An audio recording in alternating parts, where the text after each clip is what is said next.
Hello student, मैं अवधेश कुमार पांडे सुमित्रा बालिका inter college के यूट्यूब चैनल पर आपका पुनः स्वागत करता हूं।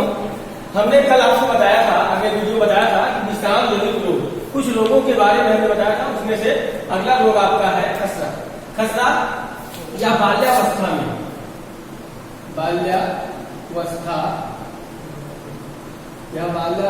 में होने वाला रोग है। यह बाल्यावस्था में होने वाला एक रोग है। इसमें होता क्या है, इसके लक्षण क्या क्या है? शरीर पर दाने पड़ जाते हैं और बच्चे को तेज बुखार आ जाता है। और इसके लिए जो आपका उत्तरदायी विषाणु है वो है रूबियोला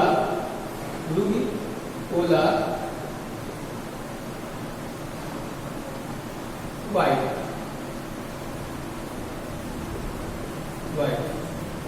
इसके लिए उत्तरदायी आपका जो है उसका नाम है रूबियोला वायरस। ये क्या काम करता है? ये बच्चे के अंदर या भोजन के माध्यम से या दूध या अन्य सामग्री के माध्यम से बच्चे में प्रवेश कर जाता है और उसके शरीर पर छोटे छोटे लाल रंग के दाने पड़ जाते हैं और उसको उस बच्चे को तेज बुखार आता है। अगर सही समय पर इसका उपचार न किया जाए तो बाल्यावस्था में शिशु की मृत्यु भी हो सकती है। अगला आपका है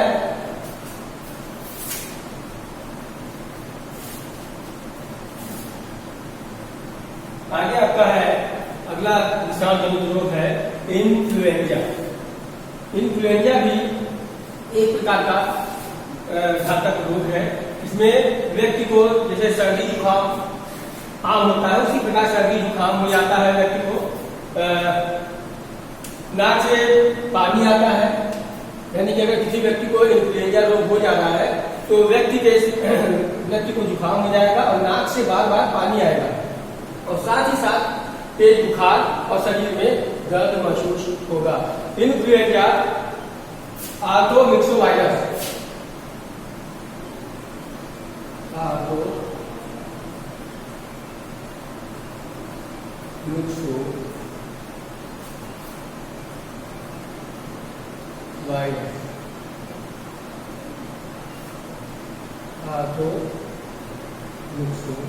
वायरस के द्वारा होता है। यह वायरस नाक के शरीर में श्वास नली के माध्यम से शरीर में प्रवेश करेगा और व्यक्ति को सर्दी जुकाम हो जाएगा और हमेशा नाक से उसके पानी आता रहेगा और कभी कभी क्या होता है, तेज बुखार के आता शरीर में दर्द महसूस होता है। अगला आपका है रेबीज। अगला रोग है रेबीज। रेबीज क्या होता है? आप लोग इसके बारे में कुछ जानते ही होंगे। रेबीज को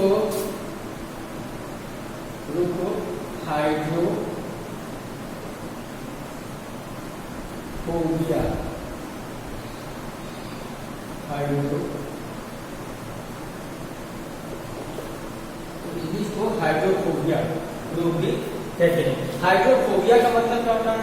इसे लिखा हाइड्रोफोबिया। अगर रेबीज का जो वाहक है वो आपका है कुत्ता, बिल्ली, बंदर, इनके काटने से रेबीज रोग हो जाता है और इनकी लार में ही रेबीज के विषाणु पाए रेबीज के विषाणु पाए जाते हैं। अगर ये व्यक्ति किसी मनुष्य को या किसी भी जंतु को काट लेते हैं तो इनके लार के माध्यम से जो रेबीज विषाणु है वो शरीर में प्रवेश कर जाता है और व्यक्ति में रेबीज रोग हो जाता है। अब यहाँ पे एक शब्द आया था हाइड्रोफोबिया। हाइड्रोफोबिया का मतलब होता है आपका कि अगर किसी को रेबीज रोग हो गया है तो उस व्यक्ति को हमेशा पानी से, ऊंचाई से डर लगता है और इस रोग के लिए आपका उत्तरदायी है स्ट्रीट वायरस।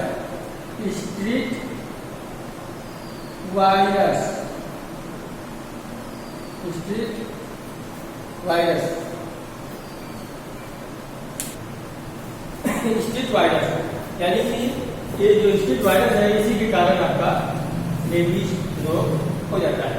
और इस रोग में यह रोग बहुत ही घातक है। अगर समय से अगर कुत्ता काट लिया है या बिल्ली या बंदर द्वारा काटा गया है मनुष्य, तो उसे 24 घंटे के अंदर सुई लगवा लेनी चाहिए।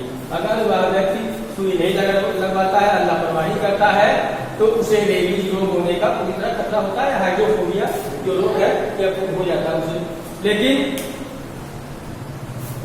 अगर व्यक्ति समय से इंजेक्शन लगवा लेता है तो ये जो इसके विषाणु है वो संक्रमण से बच जाता है। लेकिन इसमें होता क्या है इस रोग में, इससे सीधे सीधे ये जो वायरस होता है ये सीधे सीधे केंद्रीय तंत्रिका तंत्र, केंद्रीय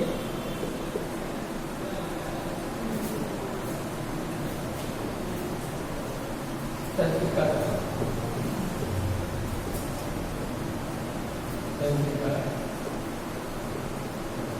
यानी कि जो हमारा नर्व सिस्टम है उसे ये प्रभावित करता है, जिसके कारण व्यक्ति पागल हो जाता है, कुत्ते की तरह बिहेव करने लगता है, लोगों को काटने दौड़ता है और उसे जंजीरों में बांधकर रखा जाने लगता है और कुछ समय बाद वह तुरंत की उसकी मृत्यु हो जाती है। इसलिए यह रोग बहुत खतरनाक रोग होता है। अगर किसी व्यक्ति को कुत्ते ने या बिल्ली ने बंदर ने काटा है तो तत्काल ही जाकर इंजेक्शन लगवाए, जिसके कारण इस रोग से बचा जा सके।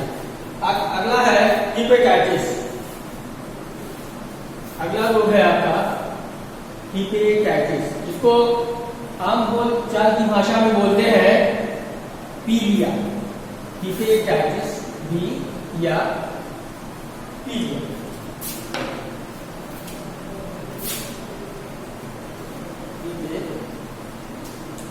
Hepatitis hepatitis B.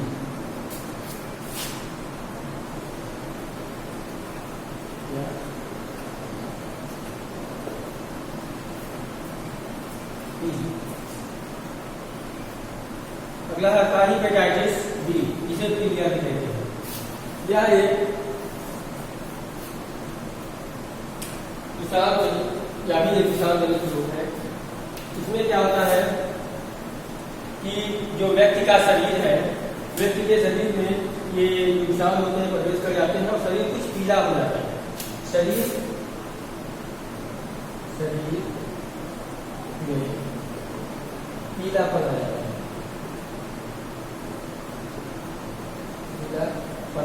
और इसके फैलना कैसे है? इसके फैलने का मुख्य कारण है गंदा या संक्रमित या दूषित पानी। दूषित पानी, गंदा या संक्रमित या दूषित पानी पीने से व्यक्ति को पीलिया रोग हो जाता है। और इससे कौन सा अंग इफेक्ट होता है ज्यादातर? इसको यह जो है पीलिया सबसे अधिक आपका लीवर को यानी कि यकृत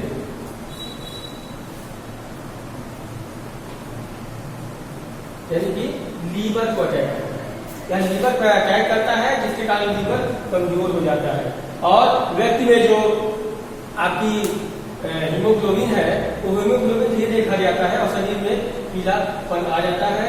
और व्यक्ति अगर कोई चीज खाता है तो बार बार उसको उल्टी होने लगती है, उसके नाखून और आंखें और शरीर में पीलापन दिखाई देने लगता है।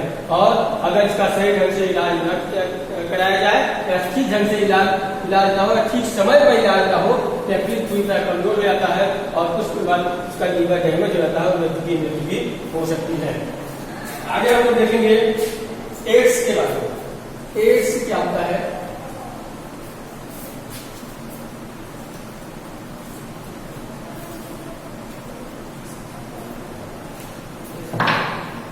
अगला है आपका AIDS, AIDS, ads.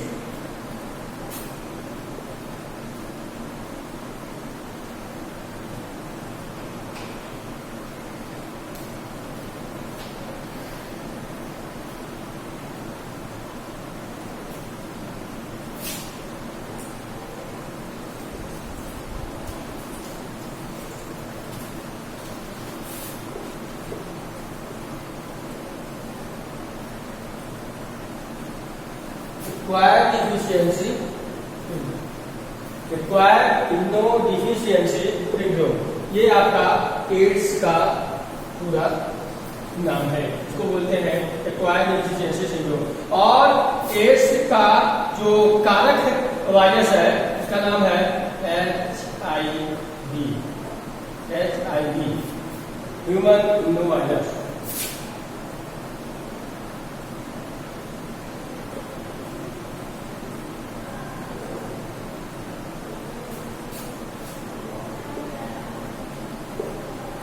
Human immuno virus इसका पूरा नाम है। और ये जो एड्स रोग है वो इसी विषाणु के कारण उत्पन्न होता है, और ये विषाणु जब शरीर में प्रवेश करता है तो आपका जो शरीर की प्रतिरक्षा प्रणाली है, यानी कि प्रतिरक्षा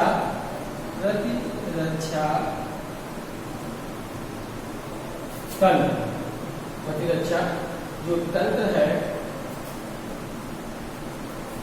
इसमें ये इस पर अटैक करते हैं, ये वायरस इस पे सीधे अटैक करते हैं और टी लिम्फोसाइट्स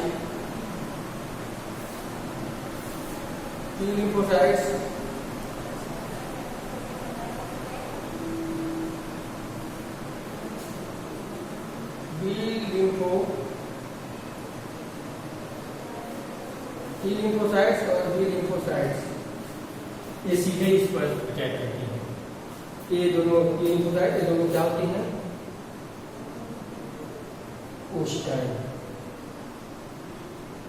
ये दोनों टी लिम्फोसाइट और बी लिम्फोसाइट कोशिकाएं होती हैं जो हमारे शरीर की प्रतिरक्षा प्रणाली को सुदृढ़ बनाए रखती हैं, मजबूत बनाए रखती हैं, जिसके कारण हम अनेक रोगों से हमारे शरीर को ये बचाते रहते हैं। लेकिन जब इस वायरस का, ह्यूमन इम्यूनो वायरस का अटैक होता है तो सीधे सीधे क्या होता है, टी लिम्फोसाइट्स और बी लिम्फोसाइट्स प्रभावित होने लगती हैं, और एक समय ऐसा आता है कि जो शरीर की प्रतिरक्षा प्रणाली है वो एकदम ध्वस्त हो जाती है, कमजोर हो जाती है, खत्म हो जाती है, नष्ट हो जाती है, जिसके कारण व्यक्ति की मृत्यु हो जाती है। और इसमें सीधे होता क्या है, अगर किसी व्यक्ति को एड्स हो गया है तो वह व्यक्ति धीरे धीरे करके उसका शरीर सूखने लगता है, उसमें जो मांसपेशियां होती हैं वो गलने लगती हैं, और टी लिम्फोसाइट बी लिम्फोसाइट्स धीरे धीरे का उनकी संख्या एकदम ना के बराबर हो जाती है, और धीरे धीरे व्यक्ति सूख कर एक कंकाल की तरह हो जाता है उसका शरीर, और फिर उसकी मृत्यु हो जाती है। इसका कारण क्या क्या है? देखिए एड्स के क्या कारण है। एड्स का मुख्य कारण असुरक्षित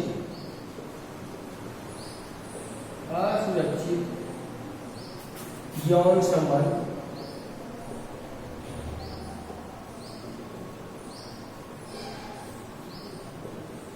असुरक्षित यौन संबंध तथा संक्रमित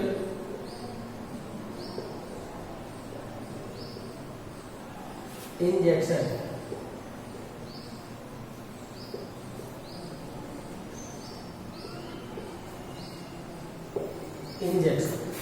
अब देखिए हमने संक्षेप में आपको बताया असुरक्षित यौन संबंध तथा संक्रमित इंजेक्शन, और बिना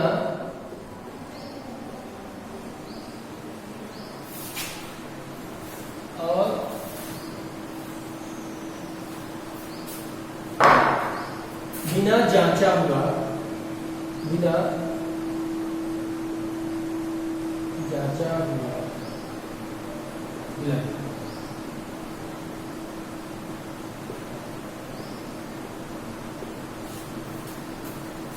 अब देखिए असुरक्षित यौन संबंध तथा संक्रमित इंजेक्शन और बिना जांचा हुआ इलाज। अगर कोई व्यक्ति असुरक्षित यौन संबंध यानी कि अपने पत्नी के अलावा किसी और व्यक्ति से दूसरा असुरक्षित यौन संबंध बनाता है, और संबंध बनाते समय कॉन्डोम या अन्य चीजों का उपयोग नहीं करता है, तो उस व्यक्ति को अगर वह स्त्री आपकी एड्स से पीड़ित है तो उस व्यक्ति को एड्स होने का पूरा खतरा रहता है। और संक्रमित इंजेक्शन, मान लीजिए कोई व्यक्ति एड्स का पेशेंट है और उसको इंजेक्शन लगाया गया, वही इंजेक्शन एक स्वस्थ व्यक्ति को लगा दिया गया, तो उस व्यक्ति में भी आपका एड्स के HIV वायरस प्रवेश कर जाते हैं और व्यक्ति एड्स का पेशेंट हो जाता है। उसी प्रकार बिना जांचा हुआ ब्लड, अगर ब्लड बैंक से ब्लड लिया गया और उसका परीक्षा नहीं किया गया और उस व्यक्ति को दे दिया गया, तो मान लीजिए उस व्यक्ति को जिसका ब्लड चढ़ाया गया है, जिस व्यक्ति का ब्लड दूसरे व्यक्ति को चढ़ाया जा रहा है, उस व्यक्ति को एड्स हो तो दूसरे व्यक्ति को भी एड्स हो जाता है। और कहीं कहीं भी ये भी दिखाता है कि मच्छर के काटने से, मच्छर के काटने से भी का मतलब हुआ अगर किसी व्यक्ति को एड्स हुआ है और मच्छर उस पर अटैक करता है, उसके ब्लड को चूसता है, तो दूसरे व्यक्ति के ब्लड में जाकर दूसरे व्यक्ति के शरीर में बैठता है, उसके अंदर इसके लार्वा प्रवेश कर सकते हैं और उस व्यक्ति को HIV पॉजिटिव हो सकता है। एड्स के कई स्टेज होते हैं, जैसे किस प्रकार कैंसर के स्टेज होते हैं, उसी प्रकार HIV के कई स्टेज होते हैं, जिसके कारण आदमी अगर शुरुआत में ही जांच में ही उसको पता लग गया कि उस व्यक्ति को एड्स है, तो उस व्यक्ति को बचाया जा सकता है दवाओं के द्वारा, उसे रोका जा सकता है, ना कि मतलब HIV की जो वायरस है उनकी संख्या को कम नहीं किया जा सकता, लेकिन जितनी संख्या थी उसी पर उसको रोका जा सकता है। ये दवा अभी भी उपलब्ध है, लेकिन इसको पूरी तरह से नष्ट करने की दवा अभी तक बनी नहीं है, न ऐसा कोई टीका बना है, न कोई इसकी दवा बनी है। मतलब अगर एड्स हो गया है तो उसमें अच्छा ही बचाव है, यानी कि अगर आपको समय से पहले जानकारी मिल गई कि उस व्यक्ति को एड्स है तो उसे डॉक्टर के द्वारा ट्रीटमेंट किया जाएगा और दवाई दी जाएगी, इसके बाद उसके वायरस को वहीं पर रोक दिया जाएगा, आगे वायरस नहीं बढ़ पाएगा और ये व्यक्ति एक स्वस्थ जीवन व्यतीत कर सकता है। और उसको जो एड्स है या एक छुआछूत की बीमारी नहीं है। अगर किसी व्यक्ति को एड्स हो गया है तो उस व्यक्ति के संपर्क में अगर दूसरा कोई व्यक्ति आ रहा है तो उसके साथ खाने से, उसके कपड़े पहनने से या उसको चूमने से एड्स कभी नहीं फैलता है। जब तक एड्स कभी फैलेगा जब उसके ब्लड का संपर्क उस दूसरे व्यक्ति के ब्लड से अगर हो जाता है किसी कारणवश, तो उस व्यक्ति को एड्स होने का पूरा खतरा रहता है। अभी हमने इसके बारे में बताया। अब अगला आपका रोग रहेगा, उसे बोलते हैं मलेरिया रोग। मलेरिया रोग के बारे में हम अगली वीडियो में चर्चा करेंगे और आपको हमने जितना पढ़ाया उसे आप पढ़ेंगे, समझेंगे। अगर जहां भी आपको लगता है कि हमें समझ में नहीं आया उसे कमेंट्स बॉक्स में कमेंट्स करेंगे, उसका निदान तत्काल किया जाएगा। धन्यवाद।